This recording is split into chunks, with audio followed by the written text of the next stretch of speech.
Book discussion, Never Let Me Go, a novel by Kazuo Ishiguro. Incredibly powerful novel, really unbelievably strong. Scary, depressing, but powerful. I'm going to explain uh, what I mean with that. But before I go there, I just want to say that in this particular novel, one of the most fundamental questions that I ask myself forever, it really got answered, which is what does it mean to be human? And I think Ishiguro answers that question. He answers it by just taking away a few things that we take for granted and then let people, the characters in his novel evolve. For example, take away the right to live, take away the right to reproduce, take away the control of your body. And once you take away these things, you realize that that is the essence of being human. Now he's adding all the other things that we think humanity consists of, which is love, passion, art. But that's not enough. If you don't have control over your body, if you don't have control over your own destiny, and in particular, if you don't control when you're going to die, you really have no control over your life, and therefore you don't live. So I think that's, to me, that has been probably the biggest revelation here. I think the technique that Ishiguro is using is I call it ablation. So he's sort of chipping away one by one of what actually life is about, and therefore showing you at the border, at the margin, where life starts and life ends. I think that's incredibly powerful. Overall, I think it's very depressing, though, because this is a very dystopian novel, right? This is dystopian. This is scary. So the few questions that come up here, one is what is love? What does it mean to love? What does it mean to be a human? The human condition. And I would say there's a political message here, even though I don't see Ishiguro as a particularly political novelist, but there's definitely a political message here. And that is, what does it really mean to be a liberal in the true sense? And I think the fundamental idea of any human being, of any treatment of a human being, should always be you don't want to be treated in any which way. You don't want to treat people in any which way that you wouldn't want to be treated. Now, of course, there's reciprocity here. In other words, you don't want to show, let's say, empathy to people that you might not get from them either. So you want to keep that in a balance. But I think in this particular case, there are donors, so clones that are raised to be organ donors, and they are deprived of certain basic rights, and we will call them human rights, but they're not even considered human. So certain rights that we would consider human rights, and fundamentally those rights are the right to determine your own destiny, the right to control your body, and also the right to decide when you're gonna, let's say, die or not die. I mean, those are fundamental rights that these people are being deprived of because they're not even concerned. They're not even being treated as people. I think one last thing I want to say also about this novel, which is very powerful, and that is in the last part of the book, they talk about Ruth and Kath and Tom. They differentiate themselves with Ruth in the sense that they said, we were always the kinds of people who wanted to know, and Ruth wanted to believe. And I think that's pretty powerful too, because at some point, this is the human condition. This is Dostoyevsky, fundamentally Dostoyevsky. This is why this novel is rooting in particularly Dostoyevsky, because there's this idea of Like if you don't believe in God, or what do you believe in? And Pascal's wager comes comes to mind here, which is, okay, look, maybe there is no God, maybe there is no heaven, but it's better to believe in something like that than not to believe in something like that and just follow the facts. Because if you just follow the facts, let's say in the case of these people, these donors, they, I mean, that's depressing. Like if you grow up knowing that all you're going to be is an organ donor and you're going to die very soon because they're going to force you to give up away your organs, then what's the point of living? You wouldn't have all this beautiful, this beauty that you grew up with, that they saw at Hailsham, art and and love, and then the conversation with Madame and his Eddie's or something like an older teacher of theirs, who says, "Look, we were so proud that you were able to at least experience all these passions and desires. You were able to have sex, and you showed passion, even love, even though you weren't actually you were actually the term, you weren't even supposed to have all these feelings."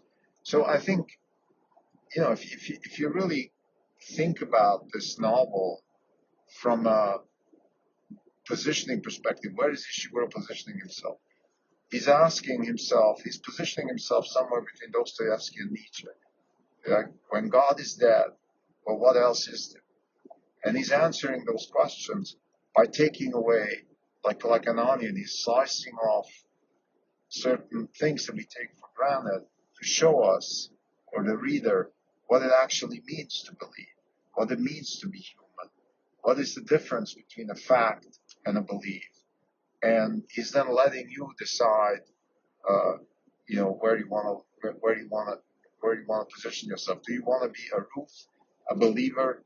Do you want to not actually care too much about the details of how you grew up, and not care too much about the actual circumstances that you're in, and you want to have a more grandiose vision of a potential life that you could have, and even if you can't have it, does it make you happy to think that others could have it? Or do you want to be more a fact-driven person like Kath and Tommy, who just want to know, and once they realize that there isn't any dream, there isn't any Shangri-La and Nirvana, and you just live your life.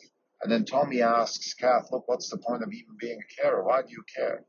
We're just going to give our donors, we're going to give our organs and die. What's the point?" And then Kath is sort of in between. She says, "Look, it's even under these circumstances, it is still more beautiful to have a carer, to be cared for and be human." So we're trying to be human as long as we can, even though we're not human. So this is kind of the way I see this novel. So it's a very powerful novel. I'm not surprised Kazuo Ishiguro got a Nobel Prize. I mean, I don't know if he got it for this novel, but this is very, very powerful. Now, his style is a bit boring. It's almost, it's very pedantic, detailed, but then, almost like the detailed descriptions of what's going on aren't as fun to read. But as a whole, the novel is incredibly powerful. So I summarize the main points here is, what does it mean to love? Well, what it means to love is really to show your soul and to connect with somebody on a very deep level, to the point where you want to transcend even death. That's what love means. Love also means to keep somebody in your memories, even when they're gone and when you're gone, like almost like a transcendental, non-physical form of being. What does it mean to live? Well, to live is more than just love and passion.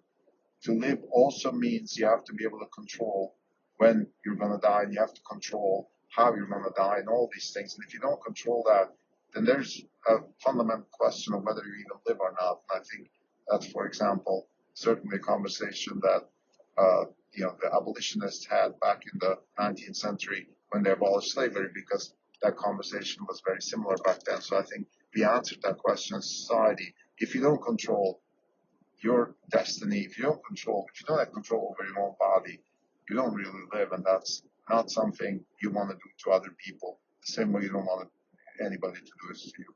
Now, on a political, dimension, you could even move this novel into the realm of things like animal rights and things like that, because of course this transcends a little bit into animal rights.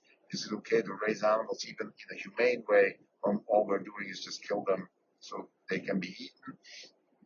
And then the question, of course, comes up, which is also mentioned in this novel. Well, there's also a lot of people who depend on these donors, the same way a lot of people depend on animal food. So, should we just be humane to animals and then starve, or how should we manage this? And I think the answer is not clear. And Ishiguro isn't even trying to attempt to answer those types of questions, but I think he's fundamentally definitely answering the question that the core of the human condition is a lot more than just love and passion and desire and envy and vanity. It is also having control over your own body, having control over your own destiny.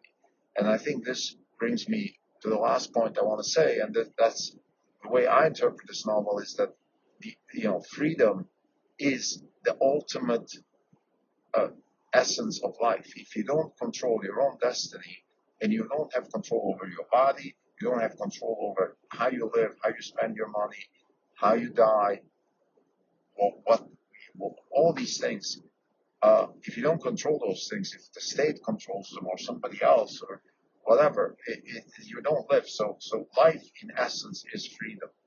I think that's to me is the most important message of this novel. So great novel. I think the technique is amazing. Maybe the style could be a bit more interesting for my taste, but I think, again, to use ablation to reveal the essence of things like the human condition, love, what it means to live, and how freedom, in any dimension you want to look at it, is the ultimate purpose of life, is to pursue freedom. If you don't have that, you don't actually live, and then you can still be like these donors, sort of in a semi, half not live type state, but you want to at least hang on to the dream. You want to hang on to the idea, the concept of freedom. Because like in this novel, like if you accept that there is no such thing, then you can ask the same questions like Tommy, which is, well, why even care? So I think Pascale's major, the idea of a better life, of a chance, of a possibility, the idea itself is already worth living. Thank you.